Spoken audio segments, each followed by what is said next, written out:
Photoshop now has a new select and mask feature.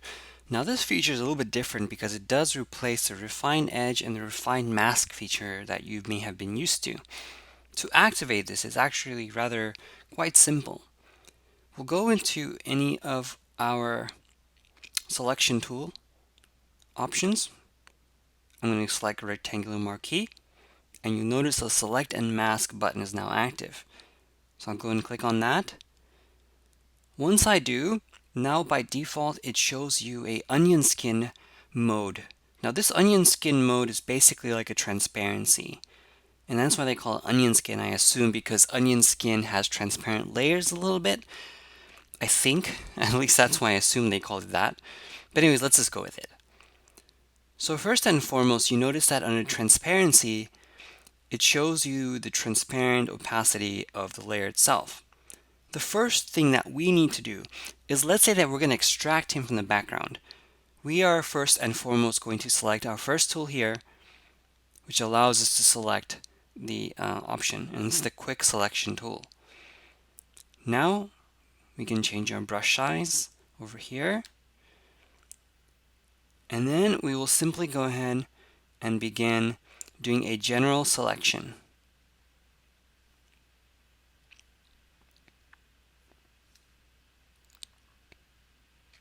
If you want to make your brush size smaller and the hardness, you can change that as well.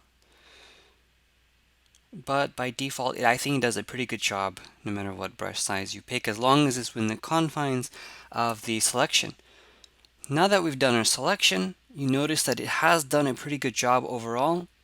There are some areas that we need to fine-tune, and we're going to get into that step next.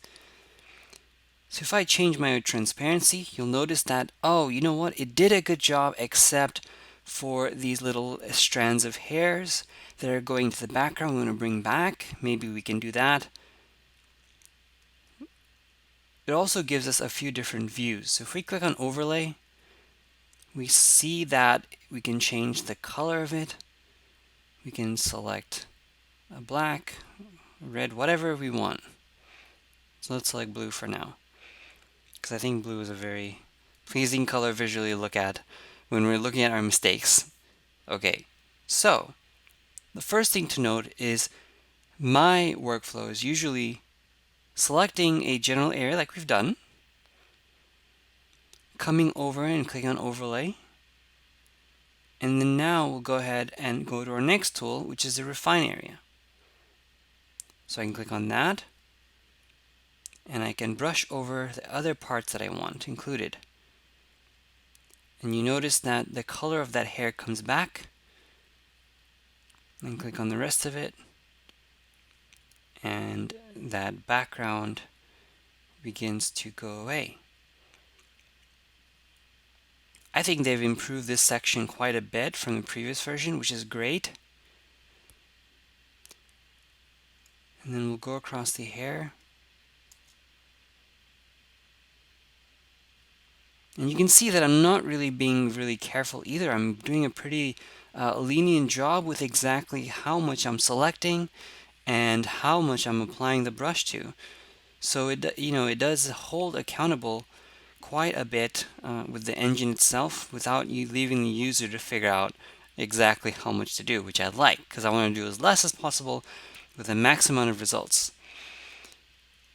Another view that is really cool to use is the ability to change different functions. So I can go on black,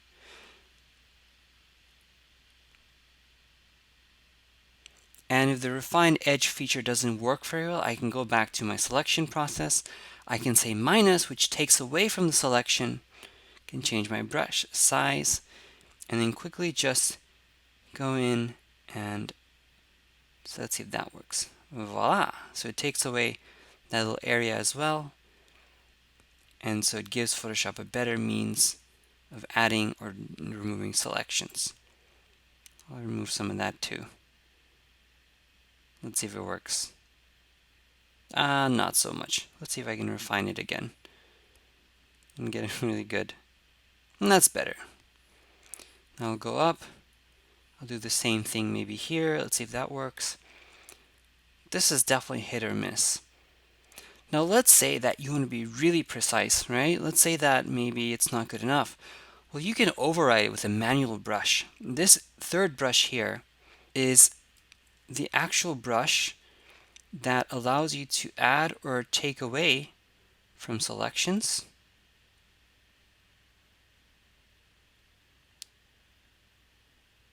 So if I feel like it's not perfect, I can go in there and change the actual area that I want. So I'm painting white or black, just like I would do with the mask.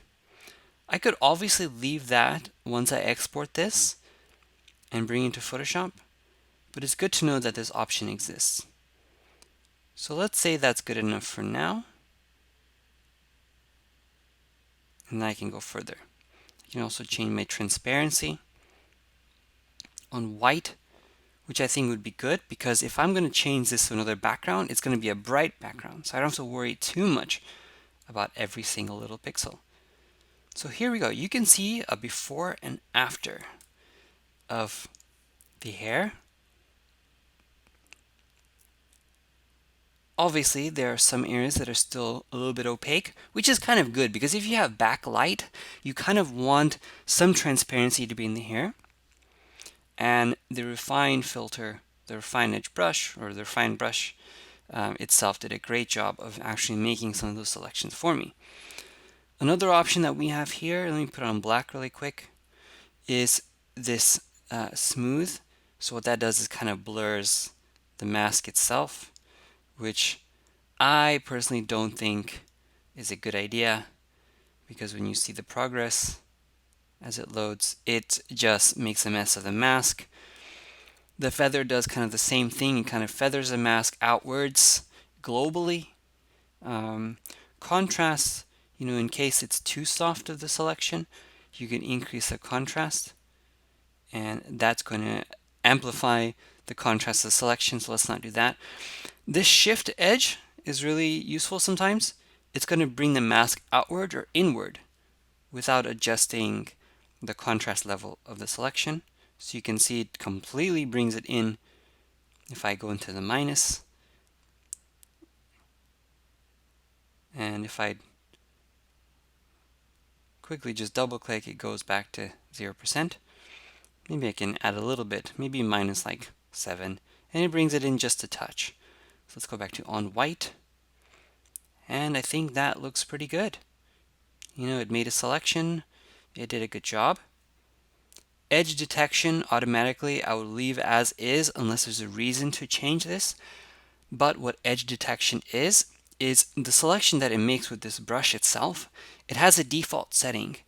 If I change that, it's going to soften the selection of the edges, which I don't really want to do by default. So my advice to you is do that and then make your selection. I can say remember settings in case this is something that I want to do again and again. I also have this selection here. So if I go back and go to let's go on black. If I do a selection like this, you see it just adds a part of a selection to the image that I don't want. So I'll do Command Z and undo. Then the output settings is really important because I can hit decontaminate colors. So in case there's any different colors coming in on the mask itself, it'll fix that for me.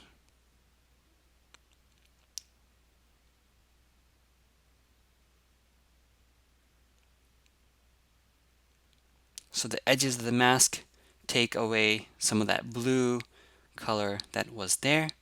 If I uncheck that, it brings it back. So I'm going to keep that off.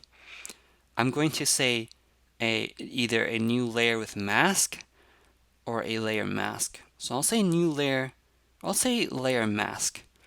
Hit OK. And as you see, it is the same layer with the mask option. Clicking on the mask itself shows you that really incredible selection that we did. And then from here, you can brush it up if you want to with the standard tools. I can go back to my brush tool, and if I so wanted, I can come in with a white brush and just quickly clean it up even further. And that is my preference, is doing it once the mask is already done and just doing a quick little cleanup. Or I can click on the dodge tool here, ensuring the highlights are selected. I'll change my brush size down like this, and I'll just quickly dodge that area. And what that does is only going to affect the highlights, so the edges stay intact. So I don't have to really know how to do anything there, which is great. And then I'm back here again. If I want to tweak that, let's go to select and mask. And there you go. My mask is back, and I can adjust the mask as needed. So that is an overview of our amazing new feature we have with the Select and Mask tool in Photoshop CC 2015.5.